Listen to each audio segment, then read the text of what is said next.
Hello hi friends, dude movie రివ్యూతో మీ ముందుకు వచ్చా. మూవీ ఎలా ఉందంటే పర్లేదు.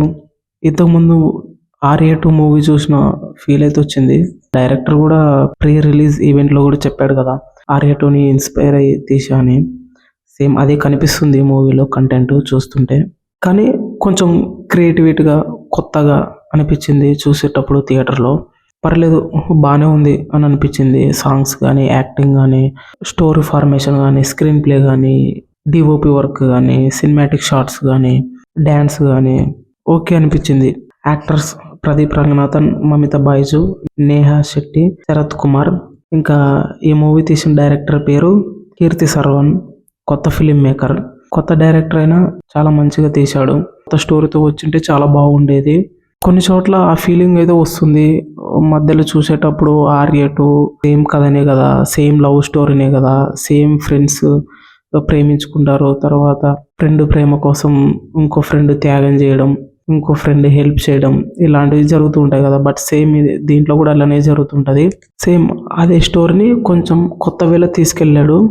బట్ స్పాయిలర్ అలర్ట్, నేను చెప్పట్లేదు. కానీ థియేటర్కి వెళ్ళి చూడండి.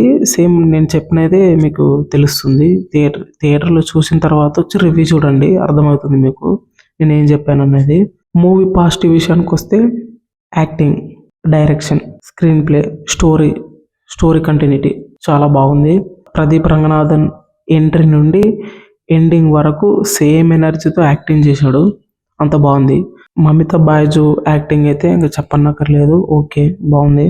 నేహా శెట్టి ఓన్లీ 2 సీన్స్లో మాత్రమే ఉంటుంది. కామెడీ కూడా చాలా బాగుంటుంది. ప్రదీప్ రంగనాథన్ అండ్ మమిత బైజు, నేహా శెట్టి, తర్వాత సత్య, వీళ్ళ మధ్య కామెడీ బాగుంటుంది. ఫస్ట్ హాఫ్లో ఎంటర్టైన్మెంట్ అవుతుంటారు జనాలు థియేటర్లో. నాకు కూడా బాగా అనిపించింది. అంటే సాంగ్స్ కానీ, కామెడీ కానీ, క్యారెక్టర్ మధ్యలో కన్వర్జేషన్స్ కానీ, యాక్టింగ్ కానీ, స్టోరీ నేరేషన్ కానీ చాలా బాగుంటుంది. బట్ సెకండ్ హాఫ్ విషయానికి వచ్చిన తర్వాత ఫస్ట్ హాఫ్లో జరిగింది స్టోరీ వెళ్తూ ఉంటుంది, కొంచెం ల్యాగ్ అవుతుంది అనే ఫీలింగ్ అయితే వస్తుంది. మధ్యలో ఎమోషన్స్ వచ్చినప్పుడు బ్యాక్ స్క్రీన్ ప్లే చేయడం కానీ, బ్యాక్ షాట్స్ వేయడం కానీ, అండ్ బ్యాక్ సీన్స్ వేయడం కానీ అది చాలా బాగా నచ్చింది అనమాట. అంటే క్రియేటివ్గా వేశారు. ఏదో వేయాలనిపించింది, వేయలేదు. బట్ నెగిటివ్ విషయానికి వస్తే ప్రదీప్ రంగనాథన్ ప్రీవియస్ మూవీస్ చూసుకుంటే డ్రాగన్, లవ్ టుడే, ఈ మూవీలో సేమ్ అక్కడ వర్కౌట్ అయిందని ఇక్కడే సేమ్ అదే ఎక్స్ప్రెషన్స్, అదే ఎలిగేషన్స్ చేశాడు. బట్ కానీ వీటిలో అంత వర్క్ కాలేదు. ఇంకా కొంచెం కొత్తదనం అయితే ఏది లేదనమాట. అంటే తను చేసే పర్ఫార్మెన్స్ కానీ, తను చేసే యాక్టింగ్ కానీ ప్రీవియస్ లాగానే చేస్తున్నాడు. ఐస్ కాంటాక్ట్ కానీ, బాడీ లాంగ్వేజ్ కానీ ఏం చేంజ్ కాలేదు, ఏం మారలేదు. ఇంకా ఓవరాల్గా అయితే మంచిగా ఉంది అనిపించింది. ఆర్య 2కి డూడ్కి ఏం సంబంధం అని మీరు అడగొచ్చు.